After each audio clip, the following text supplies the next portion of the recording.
नमस्कार. मी doctor Priyanka Rajesh Rathod, Sahyadri hospital Udgir येथे स्त्रीरोग तज्ज्ञ म्हणून कार्यरत आहे. मी आज आपल्याला HPV वॅक्सिन गर्भाशयाच्या मुखाचे कर्करोग प्रतिबंधक लसविषयी आपल्याला थोडक्यात माहिती सांगणार आहे. भारतामध्ये क्रमांक 2 नंबरवर गर्भाशयाचा कॅन्सर येतो. 2023ची आकडेवारी जर आपण बघितली ती सरासरी 1,32,000 महिलांना दरवर्षी हा कॅन्सर होतो, ज्यापैकी 74,000 महिला मृत्युमुखी पडतात. तसं आपण बघितलं तर दर 8 मिनिटाला एक महिला या कॅन्सरमुळे मृत्युमुखी पडते. का बरं होता हा कॅन्सर? बऱ्याचदा आनुवंशिकता असते, योनिमार्गातील अस्वच्छता, महत्त्वाचं म्हणजे ह्यूमन पॅपिलोमा व्हायरस इन्फेक्शन. हे इन्फेक्शनमुळे गर्भाशयाचा कॅन्सर होण्याची शक्यता वाढते.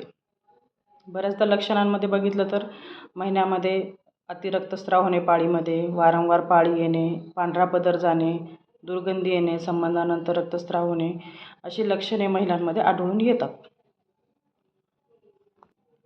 यावर आपल्याला जर उपचार करायचे म्हटले तर काय उपाय आहेत गर्भाशयाच्या मुखाच्या कॅन्सरविषयी? तर आतापर्यंत जगामध्ये असं कुठेच लस कुठल्याही कॅन्सरसाठी बनलेली नाही आहे. गर्भाशयाचा कॅन्सरसाठी हा एकमेव कॅन्सर आहे की ज्याच्यासाठी लस तयार झालेली आहे आणि मला असं वाटतं की सर्व मुलींनी, महिलांनी ह्या लसीचा उपयोग करून घेतला पाहिजे.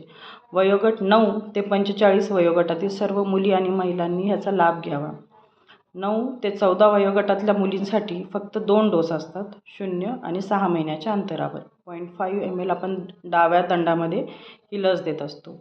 15 ते 45 वयोगटातील महिलांसाठी 3 डोस असतात, 0, 2 महिने आणि 6 महिन्याच्या अंतरावर असे 3 डोस 15 ते 45 वयोगटातील महिलांसाठी असतात. सर्व मुली आणि महिलांनी जर ही लस घेतली तर कॅन्सर होण्याची आपण शक्यता त्यामध्ये टाळू शकतो. ज्यामध्ये आनुवंशिकता आहे, हिस्ट्री आहे, तिथे तर लस घेणं महत्त्वाचंच आहे. पण आपण जर लस घेतली तर आपण आरोग्य खात्यावरचा एक बोजा कमी करू शकतो. विनाकारण गर्भाशय काढण्याचं जे प्रमाण आहे ते कमी होईल. महिलांना पण सुरक्षित वाटेल. मनामध्ये एक जी भीती आहे ती राहणार नाही. आणि जो आपण म्हणतो आहे की 1/3 कॉन्ट्रिब्युशन हे फक्त भारताचं आहे. जगभर जर बघितलं तर मृत्यूचं प्रमाण इतकं जास्त आहे, हे आपण सर्व कमी करू शकतो फक्त एक लस घेतल्यामुळं. बऱ्याचदा पालक, मुली आणि जे महिला आहेत ते प्रश्न विचारत आहेत की ह्या लसीचे काही साईड इफेक्ट्स आहेत का?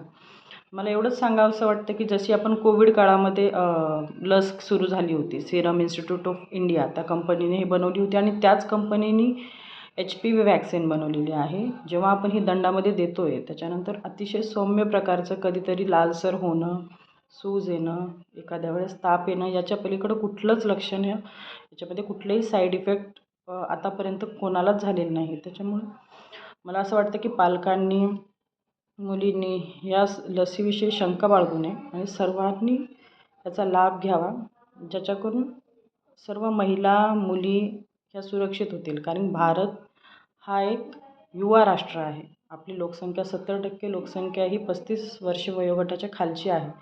जर आपण हे साधं एक लसीकरण जर सर्वांनी घेतलं तर आपण आरोग्य खात्यावरचा बोजाही कमी करू शकतो, स्वतःचं रक्षण करू शकतो. तर मला असं वाटतं की कुठलीही मनात शंका न बाळगता HPV वॅक्सिनचा सर्व मुलींनी आणि महिलांनी लाभ घ्यावा. धन्यवाद.